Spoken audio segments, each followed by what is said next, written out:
why silence can be difficult and why it's not for failure actually. When we start meditating, it means that we very often we try to silence the mind. And of course, when you try to silence the mind, it seems that it does the counter, and it starts delivering thoughts, starts delivering whatever influx we have in our brain usually. Whenever we start meditating, it is usual that our mind gets more active. It's the monkey mind's world, it's the monkey mind's life, actually. And in meditation, uh, there are several different techniques, maybe hundreds. But what happens in meditation, our prefrontal cortex does the work. We kind of, what is it? We work so that our thoughts are not intruding. Our mind will be an observer merely, not the active thinker. And what starts to happen, our regulation, emotion regulation, our thought regulation, the overall regulation in our body also becomes better and better. So at first, silencing the mind is the thing you need to climb over. We know it from therapy also, that when you start trying to silence the mind, it's for sure that all the things it needs to, the mind has its own logic. So it has to think that all the things, because the mind thinks that silence is something where it doesn't exist anymore. We we maybe talk about ego death when silencing the mind, then the mind's thoughts, they fade away when we silence it. But how to do that? It can be tricky to do that, actually. It can ask for repetition, frequent meditation. But I would recommend you, if you're not a regular meditator, start something. Start something.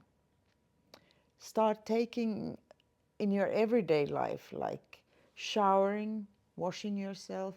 You can feel in when you do that.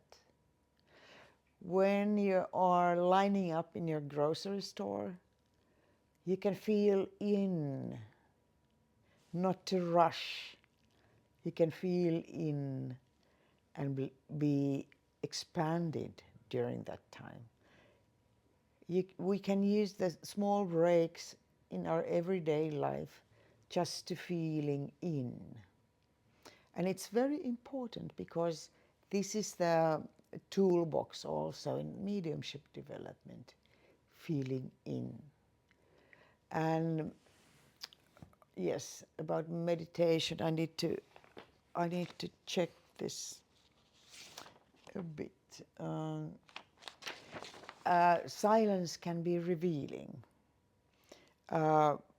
If you have been traumatized by your childhood family or parents, having arguments in the evening or even drinking, you have felt, of course, you have been afraid, maybe. But the silence when you should sleep, it's impossible if you're afraid. Or if you're angry, you can't silence your mind. You just need to get it somehow from your system.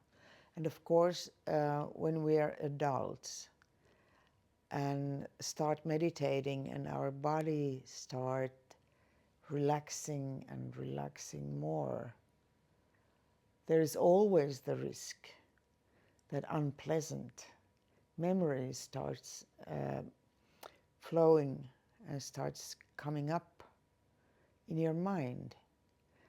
And that, of course, starts a cascade of emotions. So you can see my point. If we have trauma in childhood or later, uh, being in a relaxed state can be very, very daring in the early stages. And then, as I said before, when the emotion regulation becomes better, then you can relax better. And you are not so afraid, of course, anymore about the fears or about the emotions. Actually, in therapy, cognitive behavioral therapy, and of course many other therapies that teach meditative techniques, they are westernized now, these techniques. Very often we learn how to regulate our emotions. And this is very crucial when we work as mediums as well. The regulation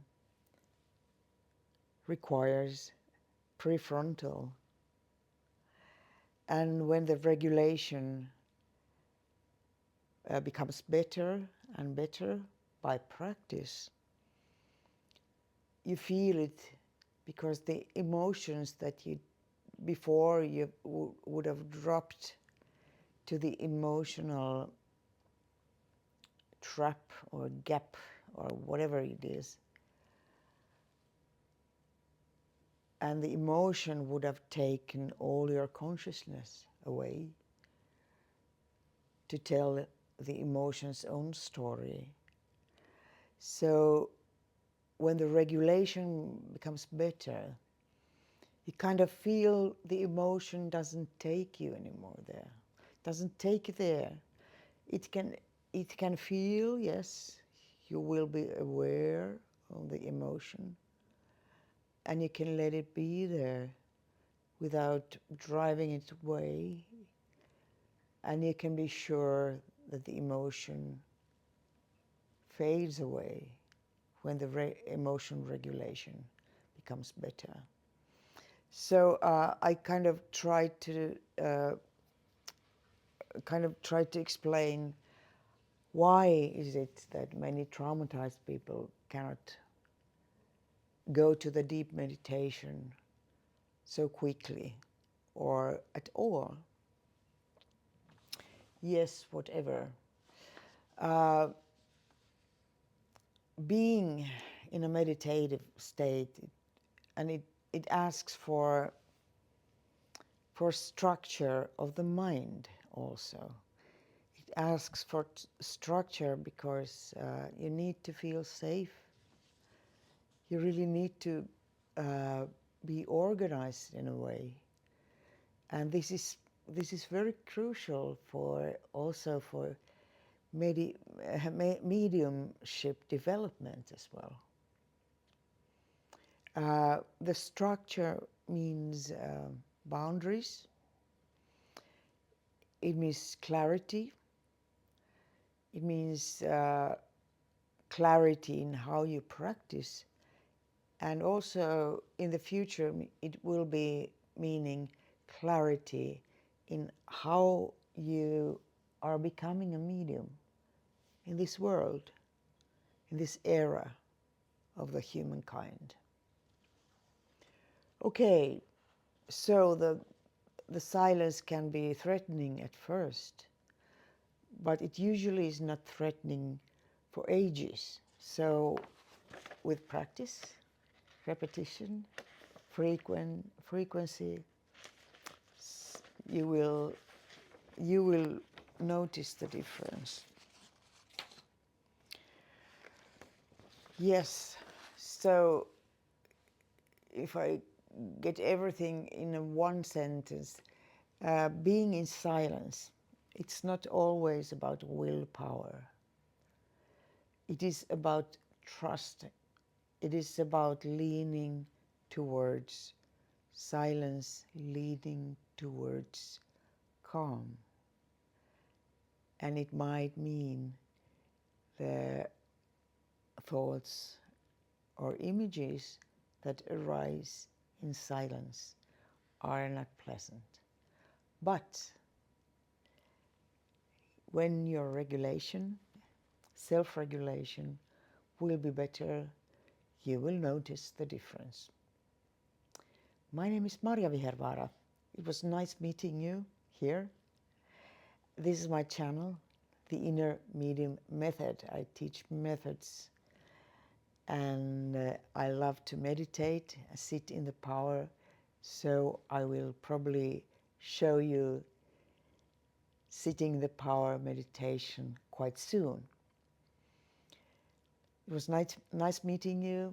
Come join me in my community in school or follow me here.